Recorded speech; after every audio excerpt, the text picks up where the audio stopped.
చూడండి మీ హ్యాండ్ ఇలా ఇలా ఫోల్డ్ చేయండి. ఫోల్డ్ చేయగలుగుతున్నారా? కొంచెం వెనక్కి ఫోల్డ్ చేయండి. వెనక్కి మడత పెట్టగలరా? పెట్టగలరా? పెట్టలేదు. దీన్ని ఇక్కడ దాకే ఫోల్డ్ చేయగలుగుతున్నారు అంతే, ఇంతకు మించి ఫోల్డ్ చేయలేకపోతున్నారు. కాలు ముందుకు మడత పెట్టండి. కాలు వెనక్కి మాత్రమే మడత పడుతుంది. ముందుకు మడత అవుతుందా? అవ్వట్లేదు. ఇప్పుడు మీకు ఏం అర్థం అవుతాయంటే, కొన్ని మన మెడ ఉంది, మన మెడని మనం మొత్తం వెనక్కి తిప్పగలమా?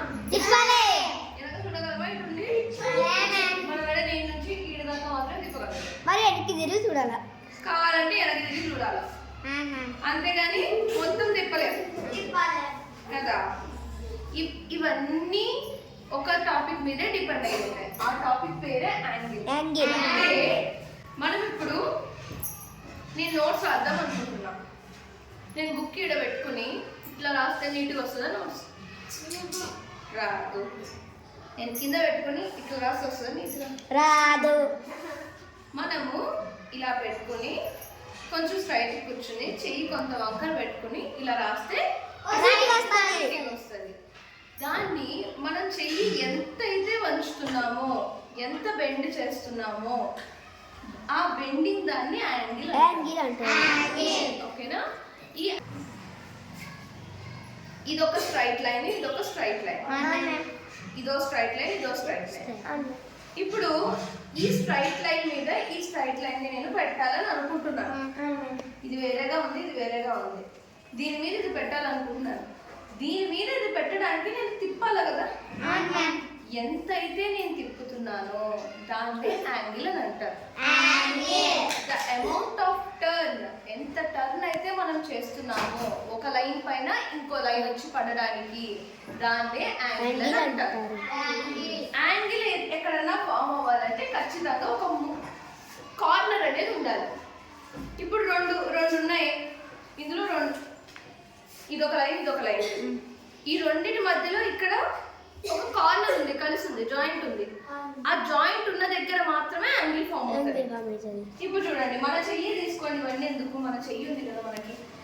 ఇది జాయింట్ ఉందా? ఇక్కడ ఇది ఉందా? ఇది లేకపోతే మనం వంచగలమా? ఇక్కడ వంచి చూడండి, ఈ మధ్యలో చేయగలుగుతామా? ఎక్కడైతే కార్నర్ ఒక జాయింట్ ఉంటుందో అక్కడ మాత్రమే మనం వంచగలుగుతాం. అక్కడ మాత్రమే యాంగిల్ ఫామ్ అవుతుంది. ఈ యాంగిల్ అనేది ఒక సర్క్యులర్ షేప్ లో ఫామ్ అవుతుంది. అంటే ఒక సర్క్యులర్ షేప్ లో ఫామ్ అవుతుంది. దీనికి అసలు యాంగిల్ ని ఎలా కొలుస్తారు? ఇప్పుడు నా హైట్ ఉంది, నా హైట్ 5 feet 3 inches నెంబర్లో చెప్తున్నాను నేను. మీ బరువు అడిగాను అనుకోండి, 50 kgs, 30 kgs, 60 kgs. ఎలా చెప్తారు? బరువు కొలుస్తారు, నెంబర్లో చెప్తారు. 30 kgs, 40 kgs, 50 kgs నెంబర్లో చెప్తారు. కదా? అలాగే మనం అది యాంగిల్, ఇది ఇంత యాంగిల్, అంత యాంగిల్, ఎక్కువ యాంగిల్, చిన్న యాంగిల్ అని చెప్పలేము కదా. దానికి కూడా ఒక నెంబర్ వాడాలి. 10 యాంగిల్, 11 యాంగిల్, అలా ఏదో ఒక నెంబర్ వాడాలి. అలా నెంబర్లు వాడడానికి మన దగ్గర ఒక ఫార్ములా ఉంది, ఒకటి ఉందన్నమాట. అది మనం తెలుసుకుంటేనే ఏ నెంబర్ వాడాలో తెలుస్తుంది. ఇప్పుడు మనకు తెలుసు కేజీ అంటే ఎంత బరువో మనకు తెలుసు, అందుకే కేజీలను వాడుతున్నాం. 1 kg, 2 kg, 3 kg అట్లా వాడుతున్నాం. మనకు ఇది ఎందులో కొలవాలో తెలియాలి కదా. ఇది కేజీలో కొలవకూడదు, హైట్ లో చెప్పకూడదు, సెంటీమీటర్లు, ఫీట్ అని చెప్పకూడదు. మరి ఎందులో కొలవాలి అది మనకు తెలియాలి. యాంగిల్స్ ని మనం డిగ్రీలో కొలుస్తాం. We measure angles in degrees. Degrees లో కొలుస్తాం. ఆ డిగ్రీకి సింబల్ చిన్న పెడతారు, చిన్న చుక్క పెడతారు నెంబర్ పైన. అంటే ఇప్పుడు నేను 4 degree అని పెట్టాను అనుకోండి, అంటే ఆ యాంగిల్ వాల్యూ 4 degrees అని అలా చదవాలి దాన్ని. ఓకేనా? మనం ఎలాగ 4 kg, 5 kg అని చెప్తాము, యాంగిల్స్ ని కూడా డిగ్రీలలో కొలుస్తారు. ఈ ముక్క అర్థమైందా? ఆ డిగ్రీలు ఎన్ని ఉంటాయి అసలు? 10 ఉంటాయా, 20 ఉంటాయా, 30 ఉంటాయా, 40 ఉంటాయా, ఇంకా ఎక్కువ ఉంటాయా అది మనకు తెలియాలి. ఎక్కడ దాకా ఉంటాయో తెలిస్తేనే కదా మనం వాడతాం వాటిని. ఈ జాయింట్ దగ్గర తిప్పినప్పుడు ఇది ఏ షేప్ ఫామ్ అవుతున్నట్టు మీకు అనిపించింది? సర్కిల్. అంటే యాంగిల్స్ ఫస్ట్ సర్కిల్ షేప్ లో ఉన్నాయని దాని అర్థం. ఈ యాంగిల్స్ ని మామూలుగా ఏం చేశారంటే ఈ సర్కిల్ ని 360 లైన్ భాగాలుగా విడగొట్టారు. 360 ఎన్ని పార్ట్స్ నానా? 360 పార్ట్స్ గా డివైడ్ చేశారు ఈ సర్కిల్ ని. వీళ్ళు ఇలా మొత్తం అన్ని వాళ్ళు ఏం చేశారంటే ఇలా విడగొట్టారు. అలా ఎన్ని భాగాలు అయ్యాయి వాళ్ళు విడగొట్టుకుంటూ పోతే? 360 భాగాలు అయ్యాయి. అందుకే మన దగ్గర ఉన్న యాంగిల్ కి ఏదైనా 360 లోపే వస్తుంది నెంబర్. 360 లోపే వస్తుంది నెంబర్. ఈ ముక్క అర్థమైందా? యాంగిల్ అనేది ఒక సర్కిల్ షేప్ లో ఫామ్ అవుతుంది. అది ఎక్కడన్నా ఫామ్ అవుతుంది. ఇక్కడ మీకు కనపడదని నేను అది తీసాను. ఇప్పుడు చూడండి, ఇక్కడ మనం రొటేట్ చేసేటప్పుడు ఒక సర్కిల్ షేప్ లోనే తిప్పుతాం. ఎందుకంటే ఒక హాఫ్ సర్కిల్. కానీ మనకి ఇక్కడ కనిపిస్తుంది ఆ సర్కిల్?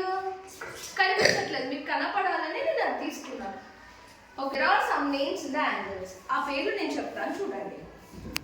ఇప్పుడు చూడండి అన్న, ఒక 2 లైన్లు ఉన్నాయి. there are 2 line segments. ఆ 2 line segments ఒకదాని నుంచి ఒకటి కొంచెం కొంచెం కొంచెం కొంచెం దూరం అవుతున్నాయి. అప్పుడు ఏమేమి యాంగిల్ ఫామ్ అవుతుందో మీకు తెలియాలి. సో ఇప్పుడు ఈ రెండు ఒకదాని మీద ఒకటి ఉన్నప్పుడు ఏం యాంగిల్ ఫామ్ అవ్వదు. అదే కొంచెం ఇక్కడ దాకా జరిగింది. ఈ లైన్ నుంచి ఈ లైన్ ఇంత దూరం అయింది. ఓకేనా? ఇది స్ట్రైట్ గా ఉంది, ఈ అడ్డంగా ఉన్నదాన్ని హారిజాంటల్ లైన్ అంటారు. Horizontal line. నిలువుగా ఉన్నదాన్ని వర్టికల్ లైన్ అంటారు. మీకు ఇంకా ఈజీగా చెప్తాను. ఇది పడుకుంది అనుకోండి, ఇది స్లీపింగ్ లైన్. ఇది స్టాండింగ్ లైన్. ఇది నుంచుంది, ఇది పడుకుంది. Sleeping line, standing line. ఒక స్లీపింగ్ లైన్, ఒక స్టాండింగ్ లైన్ లాగా మనం రెండింటిని కనుక తిప్పితే ఈ మధ్యలో మనకు వచ్చిన ముక్క ఫామ్ అవుతుంది. చూసారా? ఇలా ఫామ్ అవుతుంది. అవునా? అవును మ్యామ్. ఇలా అవుతుంది. చూసారా? ఎల్ షేప్ లో ఫామ్ అవుతుంది. దీన్ని ఇది కొలిస్తే 90 డిగ్రీలు ఉంటుంది. ఎన్ని డిగ్రీలు ఉంటుంది? 90 డిగ్రీలు. అంటే ఒక సర్కిల్ లో ఎన్నో భాగం అది? 4వ భాగం. ఇది 4 పార్ట్స్ చేస్తే ఒక పార్ట్ ఇది. అంతేనా? ఇది 90 డిగ్రీస్. ఈ కొలతని 90 డిగ్రీస్ అంటాం. మీకు దీనికి కొన్ని ఉదాహరణలు అంటారు. ఏమంటారా? Right angle. Right angle. ఇప్పుడు చూడండి, ఈ రెండింటి మధ్యలో నేను కొంచెమే జస్ట్ ఇక్కడ కొద్దిగా జరుపుదాం అనుకున్నా. ఒక ఇంచ్ కొంచెం జరుపుదాం అనుకున్నాను. కొంచెమే తీసాను. ఆయన ఎంత దూరం అయ్యాయి చూసారా? నేను తీసిందంతా ఇక్కడ కొద్దిగా తీసాను, అయినా దూరం అయ్యాయి. ఇక్కడ యాంగిల్ కొంచెం మారిస్తే ఈ రెండు ఎక్కువ దూరం అవుతాయి. అర్థమైందా? ఇంకొంచెం మార్చాలండి, ఇంకొంచెం దూరం అవుతాయి. అలా 90 డిగ్రీస్ లోపు ఇక్కడ నుంచి ఇక్కడ దాకా అలా 90 డిగ్రీస్ లోపు ఏ యాంగిల్ ఫామ్ అయినా అంటే ఈ 90లో యాంగిల్ అవ్వచ్చు, ఇంకొంచెం పెద్దది అవ్వచ్చు, ఇంకొంచెం అవ్వచ్చు. అంటే 90 లోపు ఉండాలి. 90 కంటే లోపు ఉన్న ఏ యాంగిల్ ఫామ్ అయినా దాన్ని అక్యూట్ యాంగిల్ అంటారు. అక్యూట్ యాంగిల్ అంటే ఏమంటారని చెప్పాను? ఇది 90 డిగ్రీస్ కూర్చుంది. అర్థమైందా? దానికంటే తక్కువ ఏది ఫామ్ అయినా అక్యూటే. ఇది 90. ఓకే కదా? ఇప్పుడు 90 కంటే ఎక్కువ ఫామ్ అయింది. 90 కంటే కొంచెం పెద్దగా అయింది, దూరం ఎక్కువ అయింది ఈ రెండింటి మధ్య. 90 కంటే పెద్దగా అయింది. ఇది మొత్తం స్ట్రైట్ అయిపోయింది. చూసారా? మొత్తం స్ట్రైట్ లైన్ వచ్చేసింది. స్ట్రైట్ లైన్ వచ్చినప్పుడు సగం సర్కిల్, సెమీ సర్కిల్ అంటారు దాన్ని. Semi circle. ఇప్పుడు సెమీ సర్కిల్, సగం సర్కిల్. ఇది ఈ యాంగిల్ ని 180 డిగ్రీస్ అంటారు. 180 డిగ్రీస్ అంటే ఇదొక 90, ఇదొక 90 రా. ఇదొక పక్క 90. 90 ప్లస్ 90 ఎంత?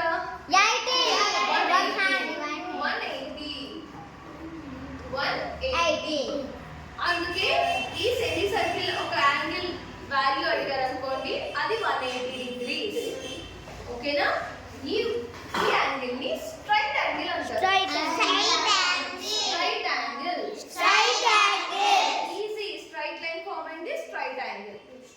ఓకేనా?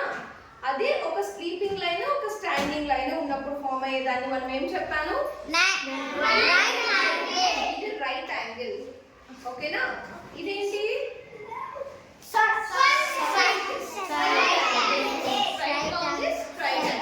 ఓకేనా? అప్పుడు ఏ షేప్ ఫామ్ అయింది?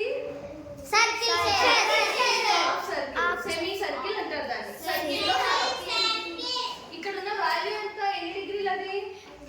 180 డిగ్రీస్. ఓకే కదా? ఇప్పుడు ఈ కంటే తక్కువ ఏ యాంగిల్ ఫామ్ అయినా ఇంతే ఫామ్ అయింది. చిన్నగా ఉంది. అక్యూట్ 90 దాకా అంటే ఇలా రెండు సమానం వచ్చేదాకా ఏది ఫామ్ అయినా కూడా దాన్ని అక్యూట్ అనే అంటాం. ఎందుకు డోర్ వేస్తున్నావు? నెక్స్ట్ 90 కంటే కొంచెం పెద్దది కానీ 180 కాదు, అంటే స్ట్రైట్ రాలేదు, ఇంకా స్ట్రైట్ రాలేదు. 90 కంటే కొంచెం ఎక్కువ ఉంది. ఓకేనా? అలా కొంచెం ఎక్కువ ఉన్నదాన్ని అబ్ట్యూజ్ అంటారు.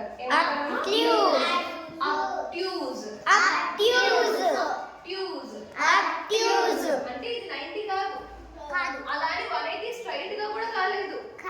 90కి 180కి మధ్యలో ఉంది. దాన్ని అబ్ట్యూజ్ అంటారు.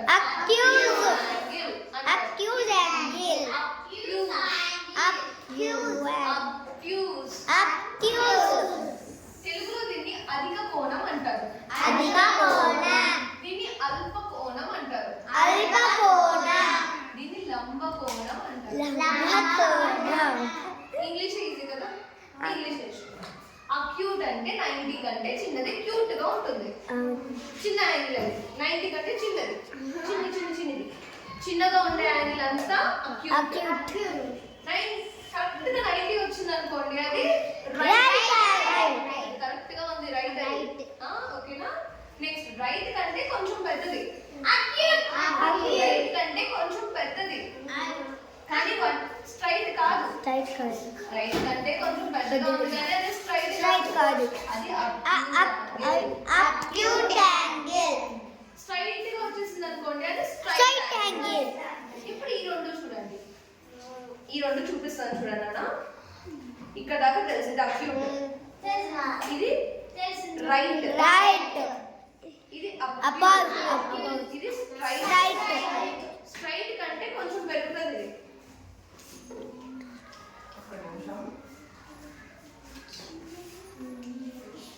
స్ట్రైట్ కదా? అవును మ్యామ్. స్ట్రైట్ కంటే కొంచెం పెరుగుతుంది. చూసారా?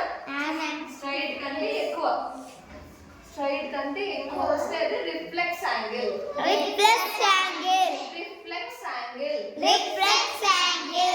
రెండు వెనక్కి తిరిగి కలిసిపోయే మొత్తం ఇట్లా చూడండి, మొత్తం కంప్లీట్ గా సర్కిల్ కనిపిస్తుందా? అలా మొత్తం వెనక్కి తిరిగి ఇలా కలిసిపోతే దాన్ని కంప్లీట్ యాంగిల్. ఒక్కసారి చూడండి అన్న, ఇది ఒక లైన్ సెగ్మెంట్ అనుకోండి, ఇది ఇంకో లైన్ సెగ్మెంట్ అనుకోండి. ఓకేనా? ఇది ఏ యాంగిల్? Right angle. ఇది 90 కంటే 90 కంటే చిన్నగా ఉంటే అక్యూట్ యాంగిల్. ఇప్పుడు ఇది 90 కదా, ఇది